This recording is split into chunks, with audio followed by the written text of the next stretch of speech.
We got a double booking of news this week regarding Aliens Fireteam Elite 2, from new enemy types and descriptions to a full 30 minutes of gameplay with the devs from IGN.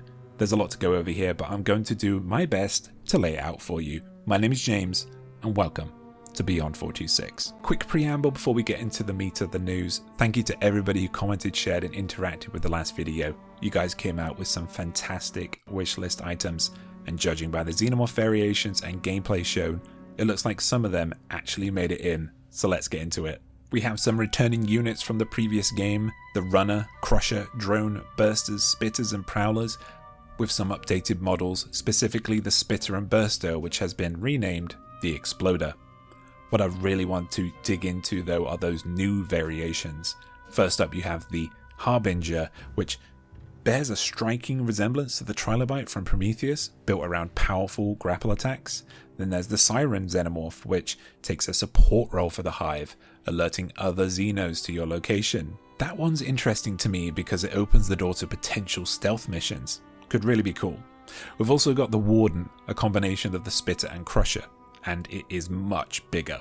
I'm honestly a bit terrified of this thing. It looks like its sole job is flushing Marines out of their defensive positions.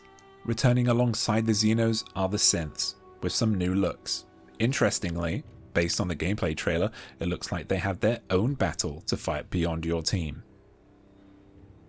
And in their arsenal is the Bulwark, a spider-like bot focused on melee that fills a similar role to the Warden.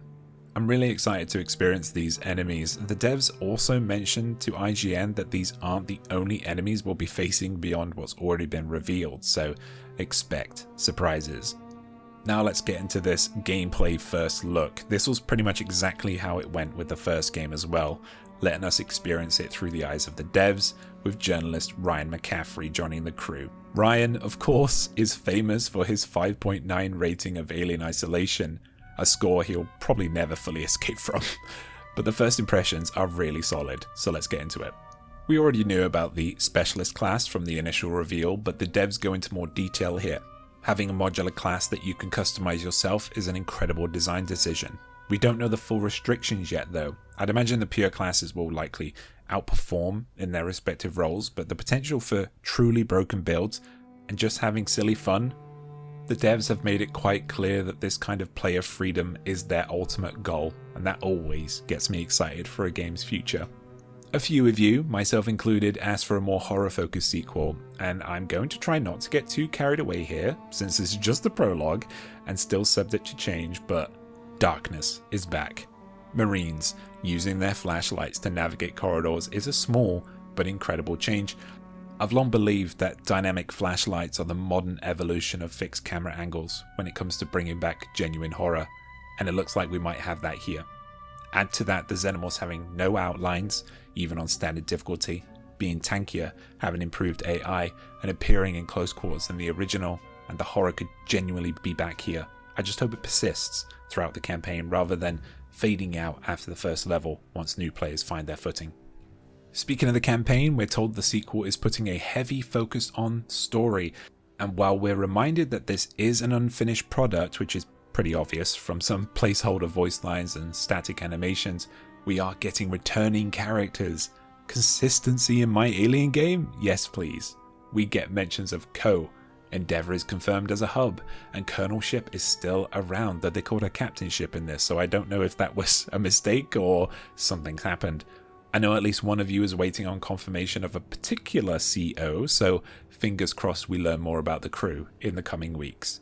We even get our first in-game animated cutscene where Co runs across the gangway to board the Raptor after you rescue her. That gives me a real bit of hope for more of that kind of storytelling, exactly what we asked for in the previous video. In terms of actual gameplay, it looks incredibly similar to AFE1, which is very welcome. Don't fix what isn't broken after all, but there are some great quality of life improvements. Tab is now mapped to consumables, and tapping it lets you quickly drop a selected item. Incredibly useful in the heat of a firefight. The Xenomorphs also appear to come in smaller swarms now, but they're significantly harder to deal with individually, which ties nicely back into that horror tone. One thing I'm not entirely clear on, and I don't think the team addresses it directly in the video, is the grey-blue health you get from adrenaline and the dock station. It looks like a temporary health bar that refreshes with kills and slowly depletes when you're not actively getting them.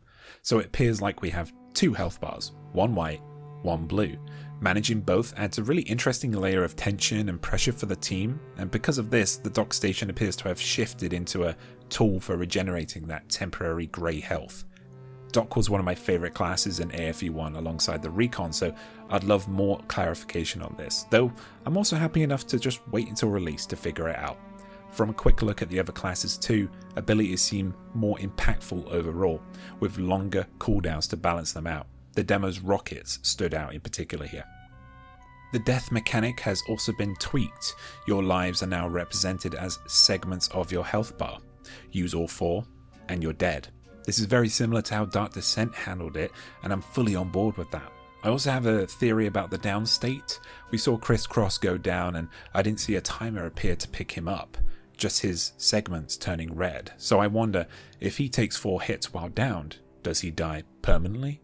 That would be a strong incentive to get your teammate back up as fast as possible. Callouts look to be even more important in this game, which I think is why the in-game voice chat is being added, which we see at the end. There's plenty more in this first look that I'd love to go over, but confirmation and context were still pretty scarce at this point, so I'd rather wait and see what ColdIron are comfortable sharing. What I will say is that it's shaping up to be a great lead up to this game. Is there anything you spotted that I missed? Drop it in the comments below and let us know what you're most excited about with Aliens Fireteam Elite 2. I'll be doing my best to keep up with all the news as it drops. If you want to support the channel, hype it up, subscribe, like the video and share it with your friends. I've been James, and I'll see you on the next deployment, Marine.